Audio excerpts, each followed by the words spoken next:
The campfire crackled, its amber glow flickering across Jake's face. And I swear my heart stopped when he smiled.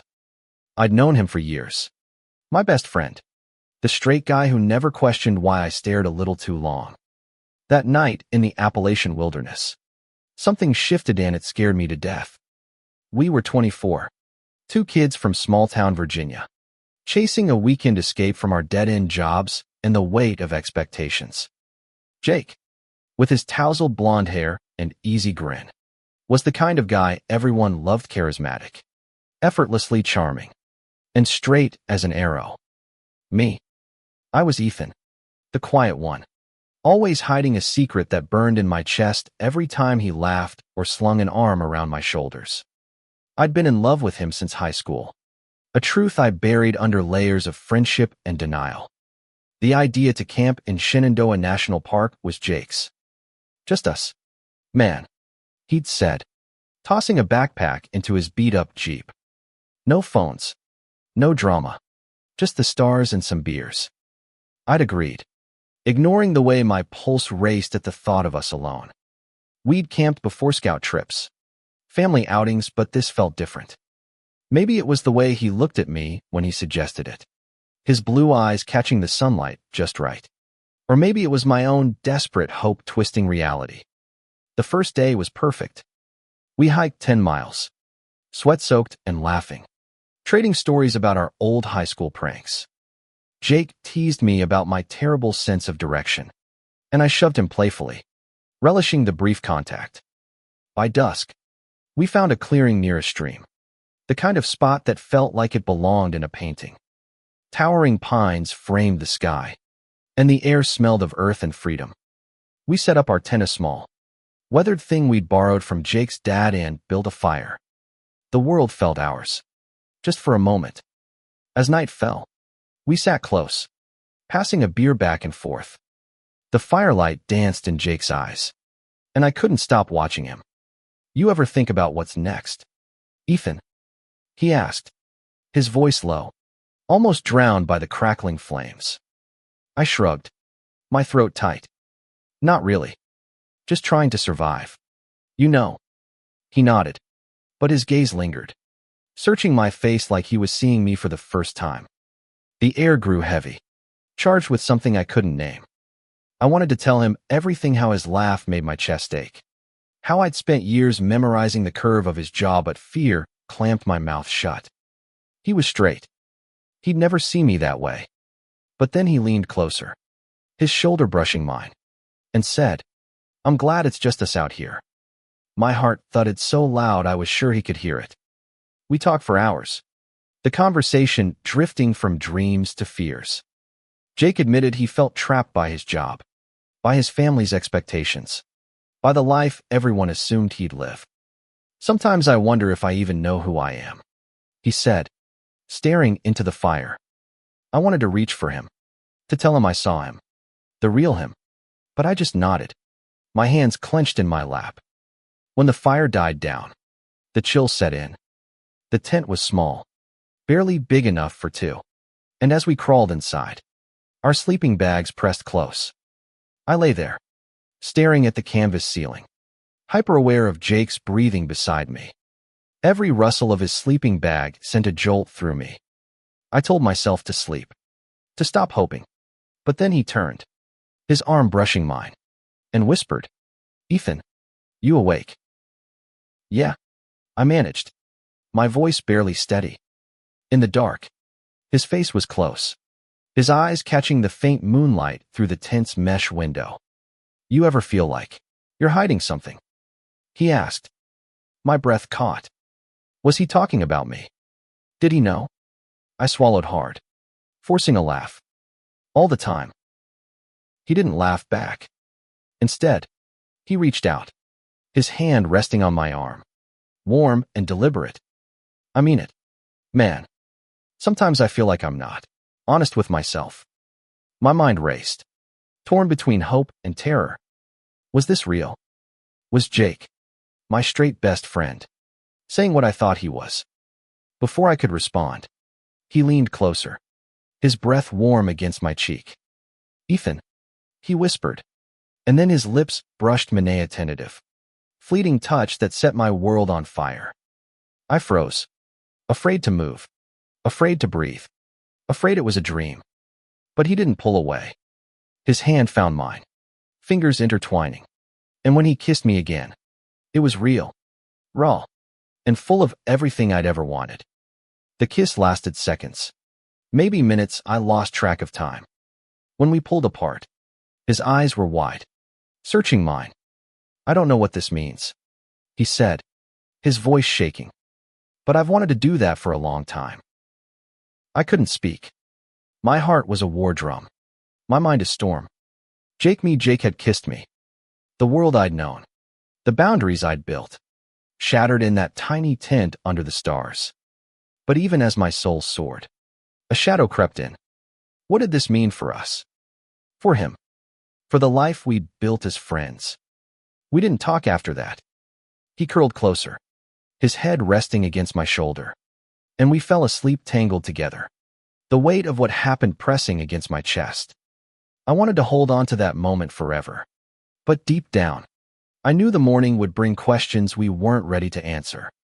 Morning broke with a soft glow filtering through the tent, and I woke to Jake's arm still draped over me. My heart clenched at the sight of him, blonde hair mussed, face peaceful in sleep. Last night's kiss replayed in my mind, vivid and impossible, and I wondered if it had been a fluke, a moment of weakness under the stars. I slipped out of the tent quietly, needing air to clear my head. The forest was still, the stream gurgling nearby, but my thoughts were anything but calm. Jake wasn't gay. He'd dated girls, talked about them constantly. Was he just confused? Or had I misread everything, projecting my own longing onto him? The thought made my stomach twist. I loved him too much to lose him. But what if that kiss changed everything? Jake emerged from the tent, rubbing his eyes. "Morning," he said, his voice casual, but his gaze darted away when it met mine. My chest tightened. Was he regretting it? We packed up in near silence, the weight of last night hanging between us like fog. I wanted to ask him what it meant, but fear glued my tongue. Instead, we hiked back toward the trailhead, our usual banter replaced by awkward small talk. By noon, we stopped at a lookout point, the Blue Ridge Mountains sprawling before us. Jake sat on a rock, staring out at the horizon. I joined him, my heart pounding. "Jake," I started, my voice barely above a whisper. "About last night." He turned to me, his expression unreadable. "I don't know what to say, Ethan," he admitted. I'm not." He stopped, running a hand through his hair. "I don't know what I am right now." His words hit like a punch. I wanted to scream, to beg him to explain, but I just nodded, swallowing the ache in my throat. "It's okay," I lied. "We don't have to figure it out now." But I needed answers. I needed to know if he felt what I felt, or if I was just a moment of curiosity. The rest of the hike was torture. Every brush of his arm, every glance, felt like a question mark. When we reached the Jeep, Jake drove, his knuckles white on the wheel. I stared out the window, replaying his words. "I don't know what I am." Did that mean he felt something real? Or was he just lost in the moment? The uncertainty gnawed at me, but I couldn't push him. Not yet. Back in town, we grabbed burgers at our usual diner, but the ease we'd always had was gone. Jake kept his eyes on his plate, and I picked at my fries, the silence deafening. Finally, he spoke. "I don't want this to mess us up. Ethan, you're my best friend." His voice cracked, and my heart broke a little more. I wanted to be more than his friend, but I couldn't say it. That night, back at my apartment, I lay awake, staring at the ceiling. The memory of Jake's lips, his hand in mine, felt like a dream I couldn't hold on to. I wanted to call him, to demand clarity. But what if he pulled away? What if I'd ruined everything by letting myself hope? The next week was a blur. Jake texted like nothing had happened, sending memes and asking if I wanted to grab a beer. I played along, but every interaction felt like walking on glass. I started noticing things I hadn't before: how his smile lingered, how he'd touch my arm when he laughed. Was I imagining it? Or was he feeling it too? Friday night. He showed up at my place unannounced, a six-pack in hand. "Thought we could hang," he said, his grin nervous. We sat on my couch, the TV droning in the background, but the air was thick with unspoken words. Halfway through a beer, he set his bottle down and looked at me, his eyes intense. "I can't stop thinking about that night," he said. My heart stopped. "Me neither," I admitted, my voice barely audible. He leaned closer, his hand brushing my knee, and for a moment, I thought he'd kiss me again. But then he pulled back, his face clouded. "I'm scared, Ethan," he whispered. "I've never felt like this before. Not with anyone." His confession hit me like a tidal wave.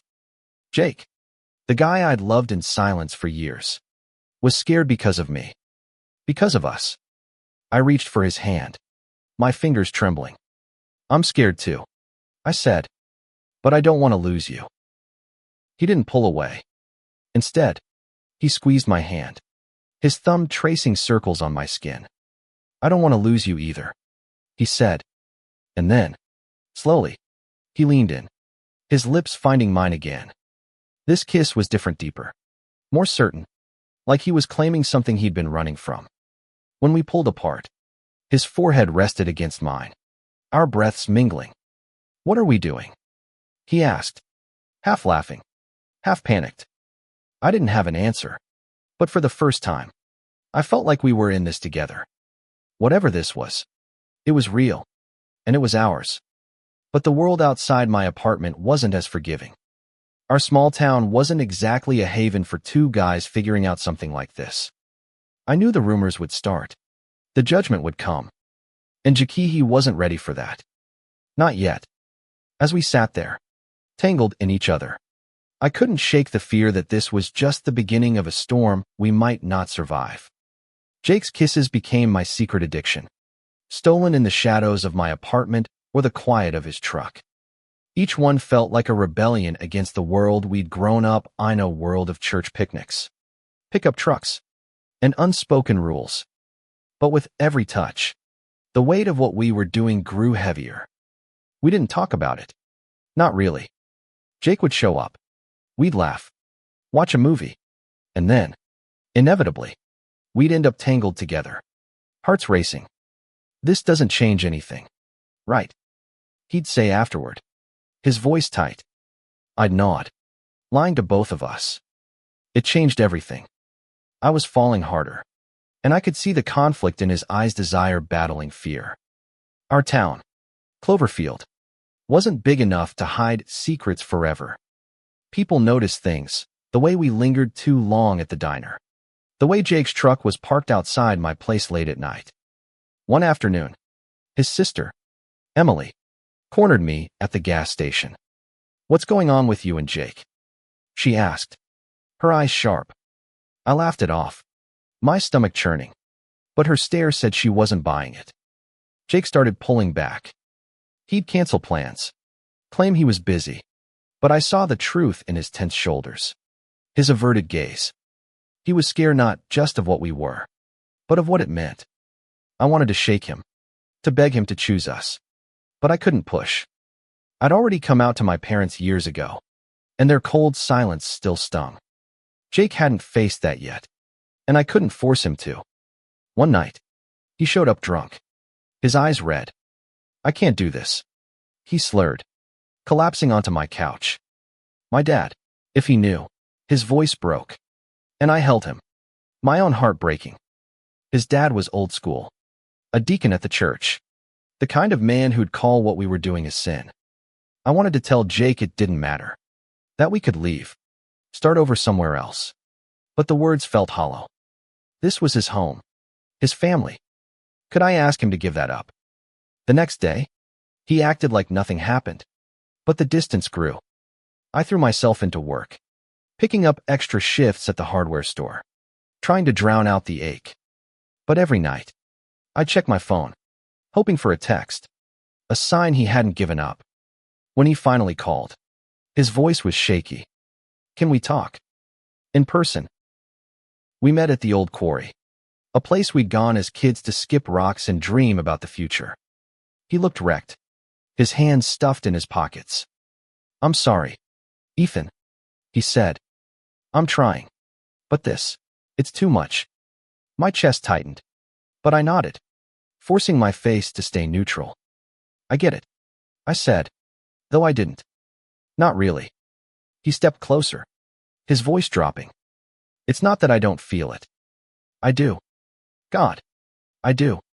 His hand brushed mine, and for a moment, I thought he'd kiss me again. But then he stepped back, shaking his head. I need time, he said. I'm not ready. I watched him walk away, my heart in pieces. I wanted to scream that I'd wait forever, that I'd fight for him, but pride kept me silent. That night, I drove to the edge of town, parked under the stars, and let myself cry. I'd always known loving Jake was a risk, but I hadn't expected it to hurt this much. Days turned into weeks. Jake stopped texting, and I stopped hoping. Cloverfield felt smaller, suffocating. I started looking at jobs in Richmond, telling myself a fresh start might heal the hole in my chest. But every time I passed the diner, the quarry, or the trailhead where we'd camped, I saw his smile, his touch, the way he'd made me feel alive. Then, out of nowhere, he called. It was late, the kind of hour when only bad news comes. Ethan, he said, his voice raw. I need to see you. I should have said no. Should have protected myself. But I was at his place in 20 minutes. He opened the door, his eyes bloodshot, and pulled me into a hug so tight it stole my breath. I told my dad, he said, his voice muffled against my shoulder. About us. My heart stopped. What did he say? I asked, dreading the answer. Jake pulled back, his face a mix of pain and defiance. He called me a disgrace, said I'm not his son anymore. Tears welled in his eyes, but he didn't look away. But I don't care. I choose you. My world tilted. Jake, me, straight best friend. The guy who'd spent his life fitting in had chosen me. I kissed him, hard and desperate, pouring every ounce of love and fear into it. He kissed me back, his hands clutching my shirt like I was his lifeline. For the first time, I felt like we might actually make it. But Cloverfield wasn't done with us. The next day, word spread. Jake's dad had told half the town, and the whispers followed us everywhere. At the diner, eyes lingered. At the store, conversations stopped when we walked in. I could handle it. I'd faced it before, but Jake was crumbling. I saw it in the way he flinched at every stare, the way his laugh grew forced. We could leave, I said one night, lying in his bed, our fingers intertwined. Go somewhere new. Richmond. Maybe. He didn't answer right away, but his grip on my hand tightened. Would you come with me? He asked, his voice small. I smiled, my heart full despite the fear. Anywhere. Leaving Cloverfield wasn't as simple as packing a bag and driving away. Jake's life was woven into that town, his family, his job at the auto shop, the friends who'd known him since kindergarten. But the town turned on him. Old buddies stopped calling. His mom left voicemails begging him to fix things with his dad.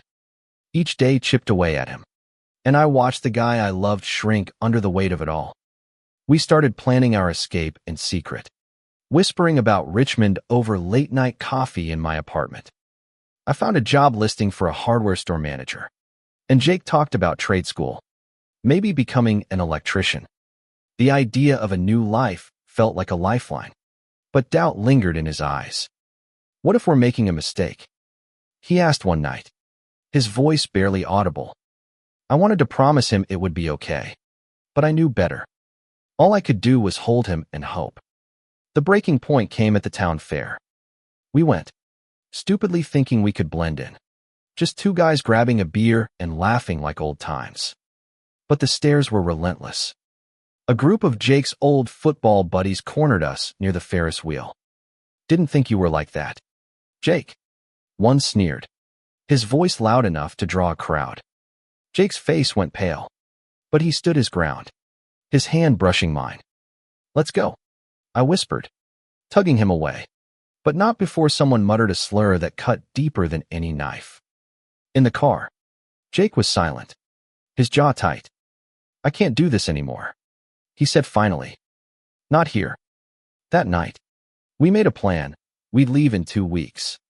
After I secured the job and he tied up loose ends at the shop. It felt real, but terrifying. Cloverfield was all we'd ever known. Could we really start over?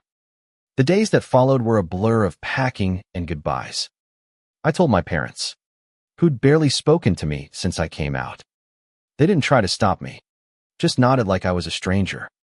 Jake's sister, Emily, was the only one who showed up to say goodbye.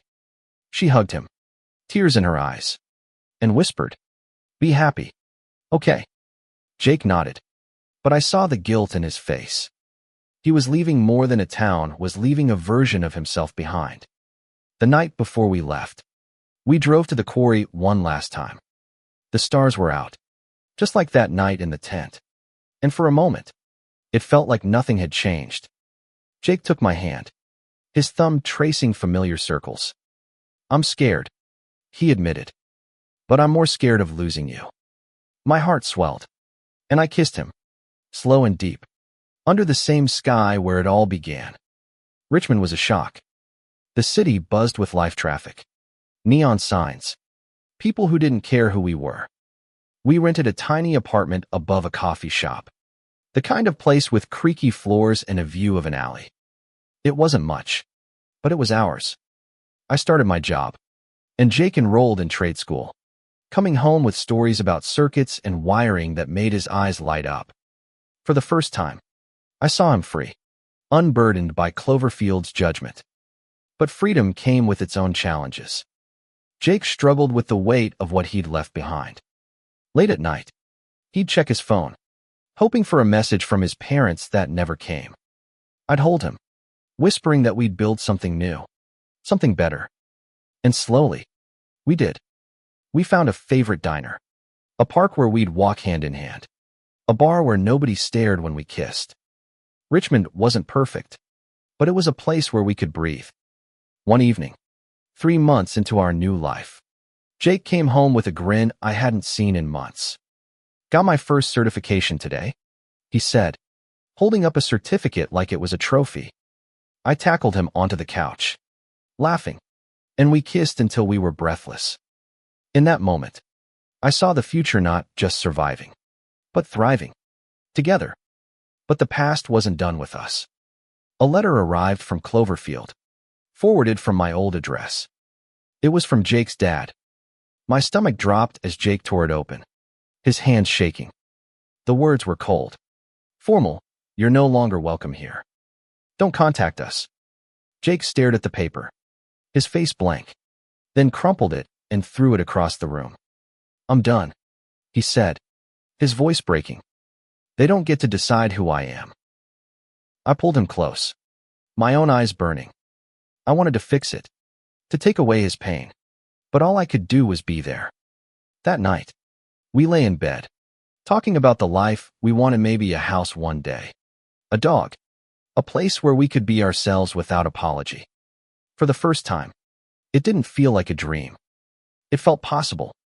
As winter settled over Richmond, we started to find our rhythm. Jake's confidence grew, and so did mine. We weren't just surviving anymore. We were building something real. But deep down, I knew the scars of Cloverfield would always be there, a reminder of what we'd fought for and what we'd lost. Richmond became our sanctuary, but it wasn't a fairy tale. Jake and I fought about money, about dishes, about the way he'd shut down when the past crept up. But every fight ended the same way, with us tangled together, apologizing, promising to figure it out. Love wasn't perfect, but it was ours, and that was enough. A year after we left Cloverfield, Jake got a job as an electrician's apprentice. He'd come home sweaty, grinning, telling me about the houses he'd wired, the people he'd met. I'd watch him, my heart full, amazed at the man he was becoming. I was climbing the ranks at the hardware store, managing inventory, dreaming of opening my own one day. We were building a life, brick by brick, and every step felt like a victory. But the past has a way of lingering. One spring evening, Jake got a call from Emily. Their mom was sick cancer, caught late. She wants to see me, Jake said, his voice hollow. I watched him wrestle with the decision, torn between the family that had rejected him and the man he'd become. You should go, I said, though the words tasted bitter. Not for them. For you. He went back to Cloverfield alone. Those 3 days were the longest of my life. I paced our apartment, checking my phone, terrified he'd come back broken or not come back at all. When he finally walked through the door, his eyes were red, but he smiled. She hugged me, he said, his voice thick. She said she was proud of me. His dad hadn't spoken to him, but his mom's words were a small, precious light. That night, we sat on our tiny balcony, sharing a beer and watching the city lights. I used to think I had to choose, Jake said, his hand finding mine. Between them and you. Between who I was and who I am. But I don't. I choose this. Us. I kissed him, my heart so full it hurt. In that moment, I knew we'd made it through the worst not unscathed, but stronger. Life moved forward. We got a dog, a scruffy mutt we named Scout, who chewed our shoes but made us laugh. We saved for a house, dreaming of a backyard where we could host barbecues, where our friends knew once, who didn't care who we loved could gather. Cloverfield faded, not gone but less sharp, like a scar you only notice in certain light. One summer, we went camping again, back to Shenandoah. It was Jake's idea, a way to reclaim the place where it all began. We set up the same old tent, built a fire, and sat under the stars. This is where I fell in love with you, Jake said, his voice soft. I laughed, surprised. You didn't know it then. He grinned, pulling me close. Maybe not, but I felt it. We kissed by the fire, the same spot where it all started, and I felt the weight of our journey, every fear, every fight, every moment of joy. Jake wasn't the straight friend I'd loved in secret anymore. He was my partner, my home, the man who'd chosen me despite everything. And I'd chosen him too, every day, through every storm. As we lay in the tent that night, tangled together, I thought about the world outside. It wasn't perfect. There were still places where we'd faced stares, whispers, worse. But we'd faced Cloverfield and survived. We'd built something real, something worth fighting for. And that was enough. Looking back, that night in the tent changed everything. It was the spark that lit our path, through pain and fear to something beautiful. Jake's hand in mine, his breath steady beside me, was a reminder of what we'd earned, a love that defied the odds, that carried us from a small town to a life we'd made our own. It wasn't easy, but it was ours, and it still lives inside my heart.